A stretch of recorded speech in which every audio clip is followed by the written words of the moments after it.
In any sport, training your eyes are just as important as training your body.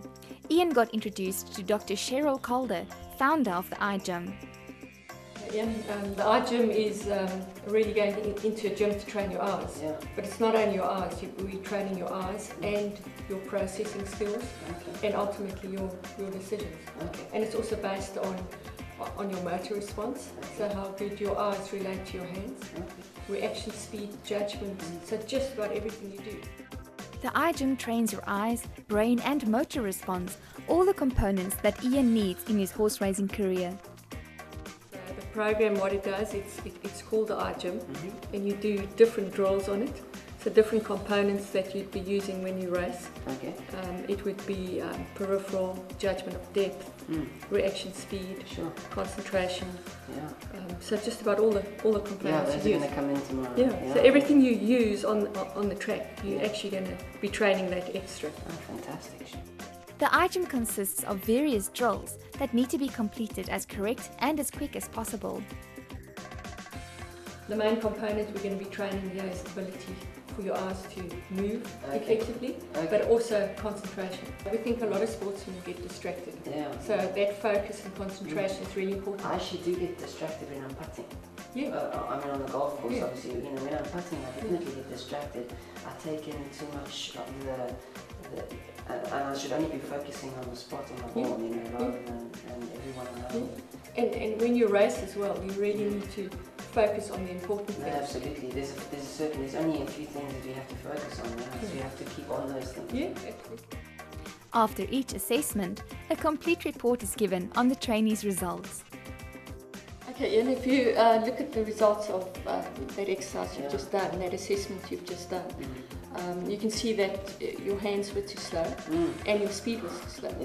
So, and that's definitely going to affect my riding, because obviously we need to make quick decisions. We're dealing with a horse, and we have to tell the horse what to do, before it can decide. And so our reactions have to be that much quicker.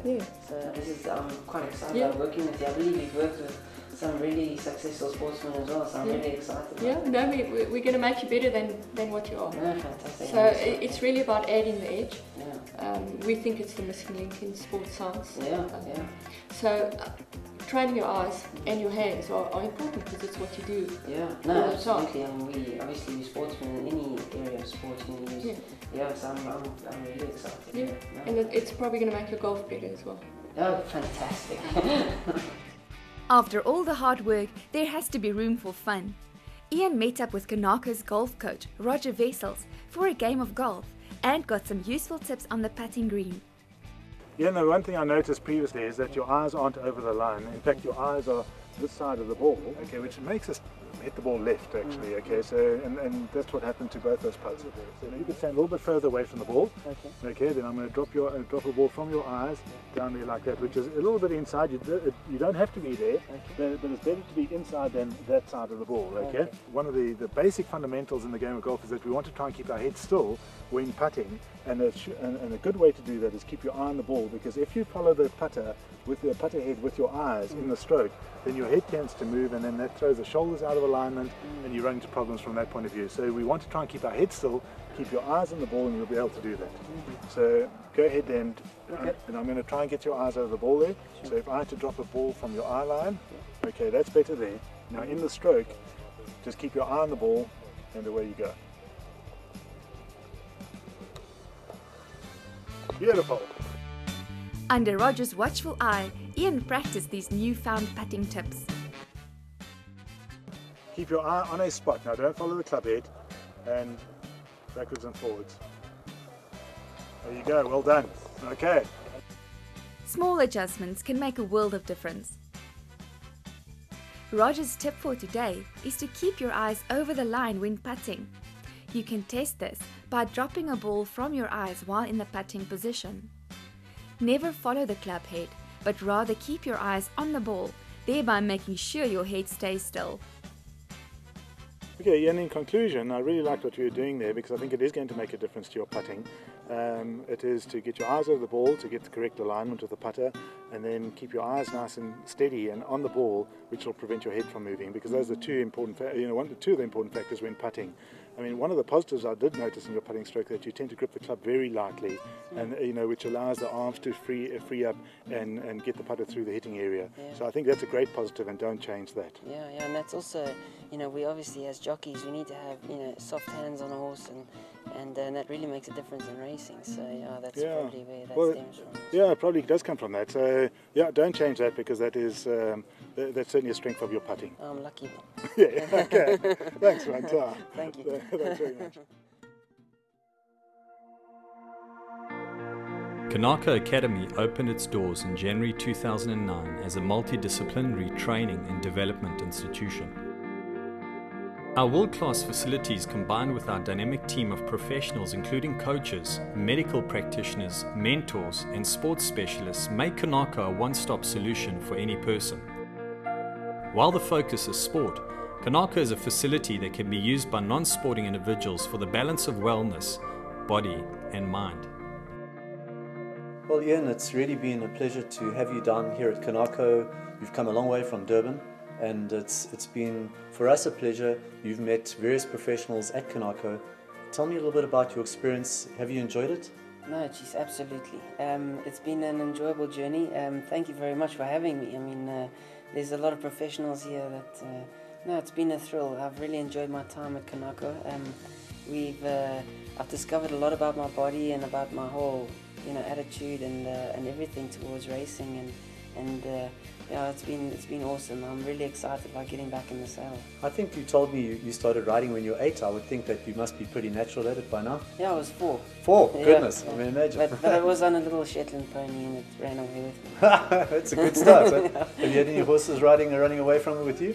Oh, jeez, yeah, I've had a few, but no, not so many lately. Yeah. And tell me, Ian, when you're riding a horse, is it? Do you enjoy it? Is it fun, or sometimes a bit nerve-wracking? Oh no, it's a passion. I've ridden since I was quite young, and so I've gotten to the stage now where I really enjoy the racing. Obviously, connecting with horses and that type of thing. That's what I'm passionate about, and the side effects. Obviously, I have to have my weight correct, and that aspect is a huge aspect of my job. And so that's really where KeNako has come in and taught me a whole new lifestyle and a whole new way of looking at racing, through the professionalism, but yet enjoying it. You had an experience today with Dr. Cheryl Calder about vision and vision skills and the extent of vision. Have you seen your results yet, or you've still got to get them? Yes, it's been quite astonishing how really not so hot I am in that department. I always thought my eye-hand coordination was pretty good, but at least she shared with me that I can definitely improve, and that's awesome. Yeah, I'm really looking forward to the program. That's great. And then there's the mental side as well. You've worked with Stephen Burr, and he assists you on the mind, on addressing various issues. How important is that to you as a jockey? Yeah, that for me is quite phenomenal. I believe that Stephen has helped me to handle racing in the most professional way. Yeah, he's really helped me, with what he calls trigger points, and able to, just before the race, switch on to a level that is quite astounding to me, and I must say my level of performance should increase quite a bit. Yeah, I must say I really appreciate being able to experience KeNako. It's a wonderful institution for young sports people, and I found that working with the level of professionalism in KeNako is really going to help me to up my game. It's going to be like a before and after story, hopefully. The KeNako has really, we'll see, the proof is in the pudding. Yes. But I'm hoping that when I come back to riding in a couple of weeks, that we can boot it off well. Okay. Well, Ian, thank you very much for coming down to KeNako. It's been great having you here, and looking forward to watch your career. I hope maybe one day I can own a horse that you can ride for me. Absolutely. And it'll be an absolute pleasure, but certainly look forward to seeing you progress and reaching your ambition of one day being the champion jockey. No, thank you for coming down. I've enjoyed it all. Thank you very much. Yeah, that's great. Okay. Thanks a lot. Yeah.